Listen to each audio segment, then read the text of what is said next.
Today's episode is rooted in the moment we're living in. Black women facing some of the highest unemployment rates right now. We're about to have a conversation and talk about how we navigate through these times, how we cope, survive, and keep showing up every day. So, we're going to start with Farah. Tell us a little bit about your circumstance when you were laid off and how that affected you and how you coped with that time in your life.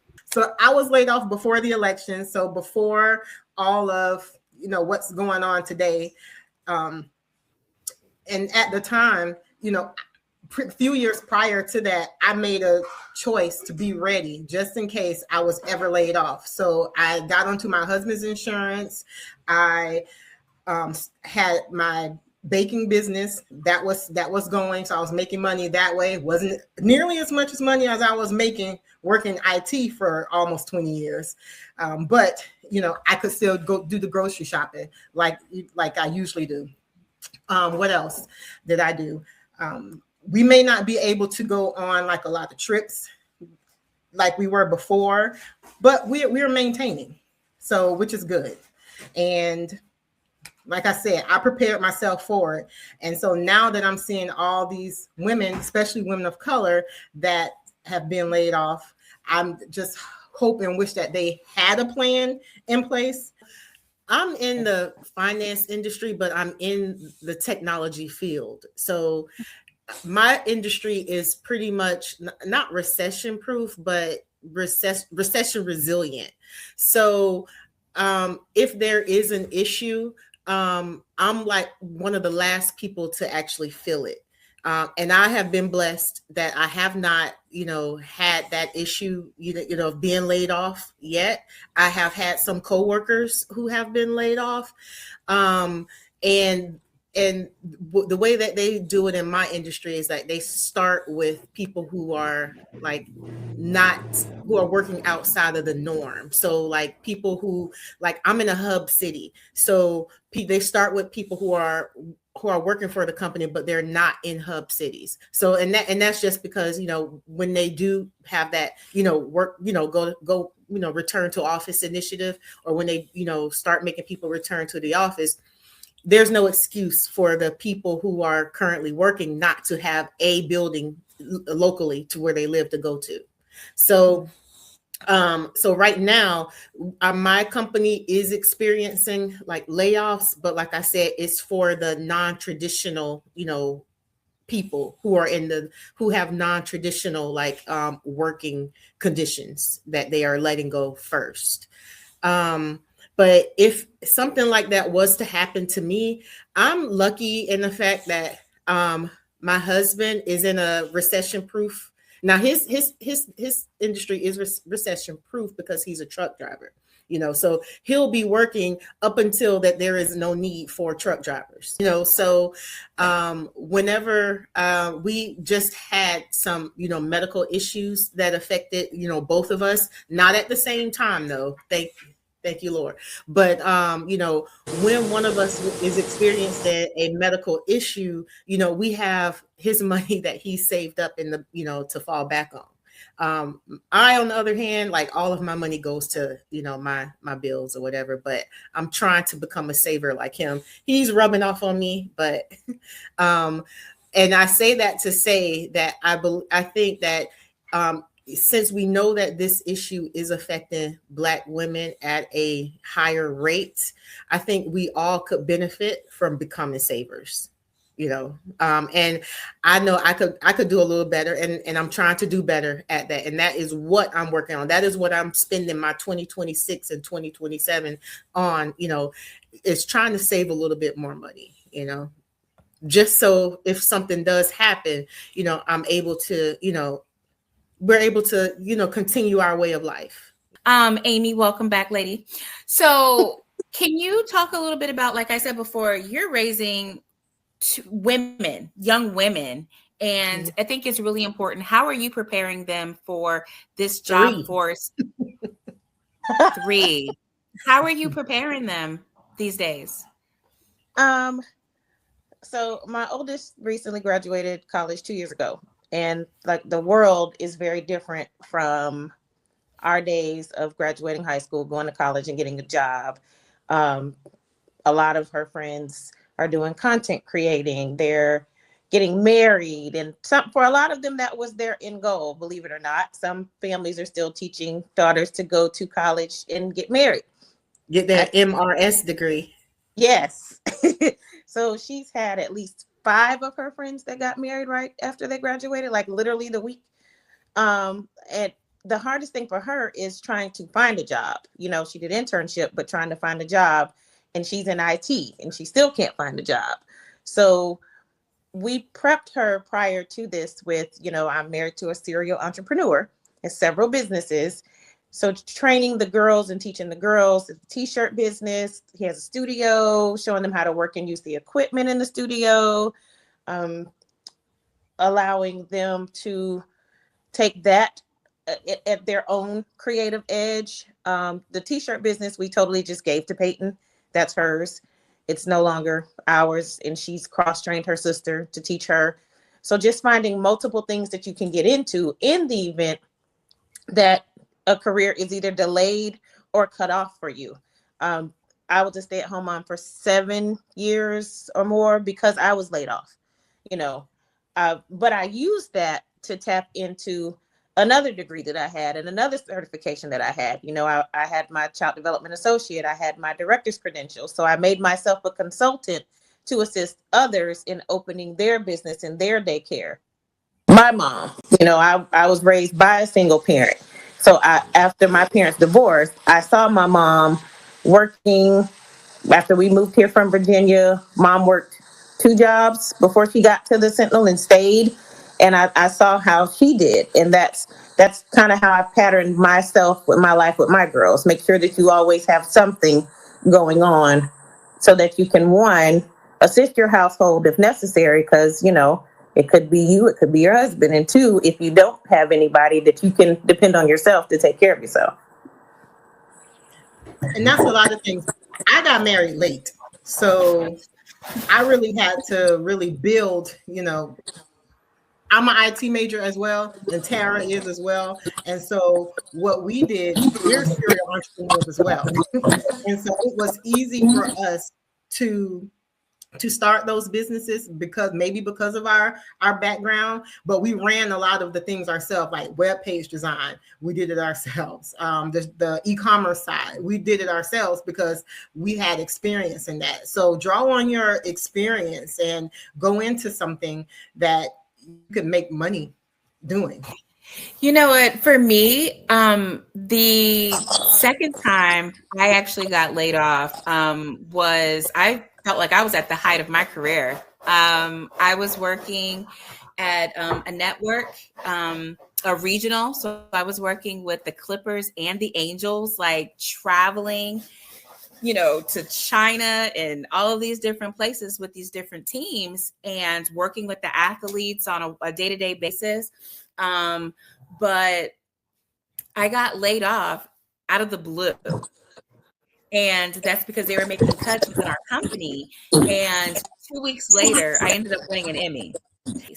And for me, mentally, it wrecked me for years. Like, I didn't find a job for another year after I got laid off.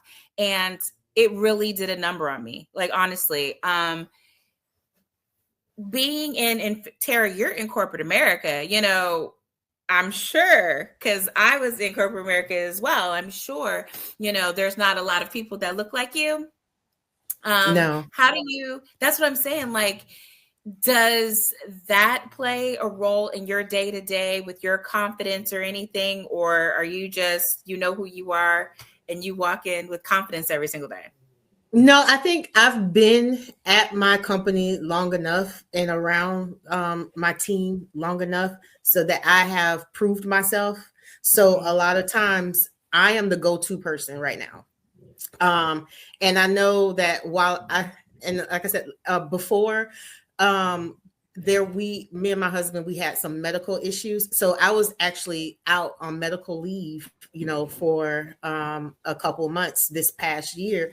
But when I came back, I just heard all, these feedback on how, oh, we've missed you, things have, we know that now that you're back, things are going to go a lot smoother, type things that that I was hearing from people that I did not expect to hear it from.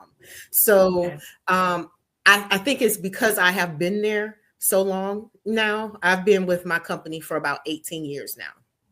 So I think it's because I have been there for so long, and I've proven myself, how, good I am at my job. So I think, I've proved myself as being valuable. So yeah, so no, I don't see that as a hindrance, right now, at this point in time. But when I first started there, I think I felt like I had to like prove myself. Yeah. But it wasn't for the lack of, me being, a African American female. It was because I was a newbie, I got you. That's really good. Good. That's really good to hear. A lot of our experiences are not the same, so I I'm have happy been to really hear. lucky at where I have landed Yeah. in corporate America, Yeah. I have been really lucky. I'm curious, because you mentioned the health issues, and Farah, you can chime in as well. But through health issues, through growth, through loss, through everything that we've gone through in the last 46 years, like, have your priorities changed in your life? I can say yes, definitely. My priorities have changed. I used to really, it's not like I didn't care about work. That wasn't number one. But once I got married and started, and built a little family, that became that became more important. And then I saw what it was doing to other people, and I was like, you know what, I'm more important in this job, and I'm not going to go crazy. I'm not going to get stressed out to the point where I get sick and have to, be out of work for a certain amount of time. I'm just, if I need to do something else, I'm going to do that. If work will be there. And because if, God forbid, if something happens to you, they will replace you the next day. You could be the best worker, but that company has to keep going. So they're going to replace you. So you kind of are expendable. And once you learn that, then yes, your job is important and you got to keep your job, but take time for yourself. And Tara's sitting over here rolling her eyes That's because why I put it back on she's camera. talking to me. She's talking to me. No, since I have been gone out on medical leave and came back, I realized how my job has been affecting my health. And a lot of the issues that I have had over the last 2 years was due to stress, or has been caused by stress. And so now that I'm back at work, I am doing better or trying harder to establish a better work-life balance. Yeah. Because I didn't really have that before. I mean, because I don't have children, so it's not like when I get off from work, I'm rushing home to be with my kids or something like that. And my husband's a truck driver, so by the time I get off from work, he's going to bed to sleep because he's got to get up at 3:00 in the morning to leave. So it's kind of like we are just two, was it cars passing in the Passing ships in the night. yeah. Until we get to the weekend, so but I think you need to think of yourself, you don't have any kids that's so to rush home to, or your husband was away working or sleep, but you still have you got to take care of yourself. I get that now. Think about yourself. I do. I get that now. So a lot of people are I think they're seeing a difference, at work, because I 5:30, I'm logging off no matter what. You're not start planning a meeting with me at 5 o'clock and it lasting until 6:30. And I'm not doing that anymore. So at 5:30 it's hard stop, log off time now. So, and then whatever I didn't get finished the day before, and then I'll finish it the next day. For me, it was seeing them directors log off at 4:30, 4:40. They had hard stops, 4:30, 5 o'clock, 5:30, whatever. And then I'm sitting here working until 6 o'clock or whatever. And I'm like, I can have a hard stop too. I'm important. Let me get off at 5 o'clock like I'm supposed to do. And I can finish this work in the morning. Yeah. I'm not getting paid overtime. The work will still be there. That's always the truth. Still be there. Amy, I asked the girls through, health issues, personal growth, loss, whatever it is, like, have your priorities in your 40s, have they changed? I am far more intentional now than I've ever been. And I feel like I used to be intentional, but I had some health issues and I couldn't do the things that I used to do. So I'm sitting at home. I can't go outside, and but you do a lot though. I do a lot, but when I couldn't do a lot, I noticed that it was okay. It's okay. And the things that I was skipping to do 10,000 other little things, it's like, I do take time for myself, but now I'm gonna take more time for myself. Oh, I can do this, but I don't want to. So why? I don't want to risk being overly exhausted because I did too much, but I'm very intentional. So I never took off from work, like never. I had the most hours out of anybody in my office. Banked. I don't see how you did as much as you did and not take that time off from work. Because I always said, if I was to die and come back, I always want to come back as one of your children. I never took off, and I just did it. I worked and then did. There were some times that they want to go to Fort Lauderdale. It's a Friday. They're like, oh, let's go out of town. Yeah, pack your bags. When I get off work, I'm gonna get you, and we're hitting the road.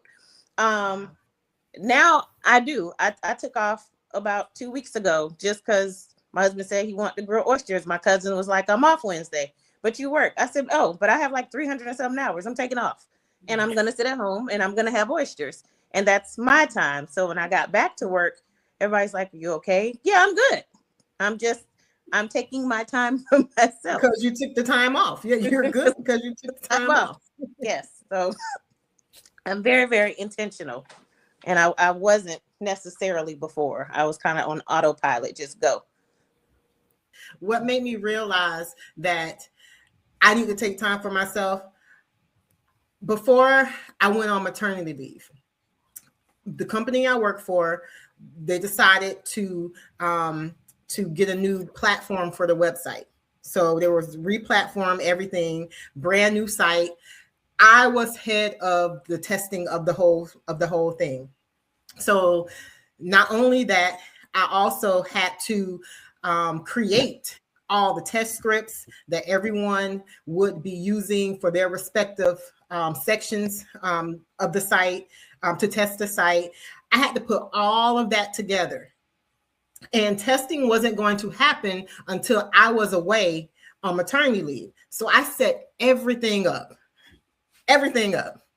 Only thing the person that came behind me had to do was push the button and say, let's start testing. When I came back from maternity leave, everybody on the team in their respective areas of the organization, they either got a raise or they got a promotion. Now, I was working on an e-com. We had e-com and we had IT. I was a QA analyst in e-com. Now, the whole testing team in e-com got laid off, but I was on maternity leave. So when I came back, because I did so well on this project as the lead, test lead, they decided to keep me and they put me over now in IT. So now I'm a QA analyst in IT. But I'm like, everybody else got raises or promotions. I just got transitioned. You get to keep your job. You just get transitioned over into IT. Well, Didn't see, get any. I think they Didn't get had more to money. keep you because you were out on maternity leave. They couldn't let you go while you were out. So that's why you was able to keep your job, and that's why they moved you over. Because had you not gone out on maternity leave, you would have been laid off with the rest of them. They Yeah. probably wouldn't let me off because of the work that I was doing on the project. Like I said, I was the testing lead, so they couldn't get rid of me like they did everybody else. It was just that now testing, instead of ecom testing the front end interface of the website, IT was going to be testing it. But I was the person that was there from the beginning, so I was the go-to person when I came back. As far as like testing, the website, I was the go-to person. So they probably wasn't going to get rid of me, but I'm like, where was my raise? Where was my promotion when I got transitioned? So even the guy that took over for me, he later on he became like a director. Why couldn't I get a director position? Did you want one? That's not the point. I wasn't offering that. But I'm like, as one of the only, there was only 2 people of color on that team that really brought on that led the re-platform of the website. There was only 2 people of color. One guy, I mean, he's not like us. So if y'all know what I'm saying. So and then there's me. A part of work environment if you're private, if you're not a sharer. Some people at their respective jobs share everything. You hear about their whole weekend and their Aunt Betty Sue and their dog and everything. And I have never been that person at work. I go in, I do my job, I go home. I'm pleasant. I'm cordial. I'll speak to you. I'll listen to you when you talk. You can share with me all day. I'm never sharing anything back. I'm just smiling and nodding and saying, "Oh my goodness, that's so amazing," and have a great day. But I found that some people will take your not sharing as you're standoffish. She's stuck up. She's rude. I'm not. I was just raised that work is work and home is home, and the two don't really combine and overlap. And it's helped me to not be so sensitive when things happen at work. I don't take it personal because this is a job. This is work. But the thing is, a lot of people like love me because I actually was very friendly in the office. I would walk around every day and just talk to people in the ecom area, and they loved Somebody me. has a lot of confidence on this call. Right. Somebody has a lot of, everybody loves me. No. To this day, they're my customers. They buy my cakes, and we talk still. But it was, I don't know if it was like just upper management. There was the director that was over the web design, the replatform. We didn't really get along well. It's not like we didn't get along. Y'all didn't mesh. Your personalities didn't mesh. She didn't really mesh with a lot of people of color. Let me just say that. And other people like have said stuff to me about that. Not only people that look like me, but other people of color said, watch your back, and I think that had something to do with it. So it wasn't that the people I was working with didn't like me. Maybe it had something to do with her, but I outlasted her eventually. When I moved over to IT, eventually I ended up outlasting her because I think she pissed off the wrong people, with her prejudices. Let me just say that one day. So she ended up. Curious, what would you guys tell your younger self? We've learned so many things over these years, and for me, the dynamics with you guys working in IT, I worked in sports, mostly men, around me, and not working with a lot of females until recently. I've even been like a manager, and I've mentored a lot of women. I've hired a lot of women. And for me, one thing that I would tell my younger self is, and this is what I tell the women that I mentor, is to use your voice. Like that for me was like one of the biggest things, because I'm not shy, but I'm not the most outspoken, you know?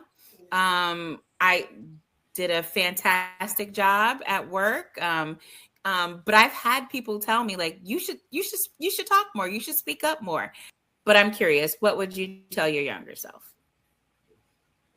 So well, when it comes to doing what you love, and I would say find something that you love to do, that you wouldn't mind, that wouldn't mind doing for the rest of your life, that you can make money at, because ultimately working for someone else in corporate America, that that's not going to be sustainable for 80% of the people who are going to work. They're going to get tired of it at some point. So I think the best thing to do, especially if you have to start in corporate America, go ahead and do that, but also be thinking about something else that you want to do on the side that you wouldn't mind doing for the rest of your life, and see what you need to do to make money by doing it. That's what I'm doing now. I'm working on my exit plan.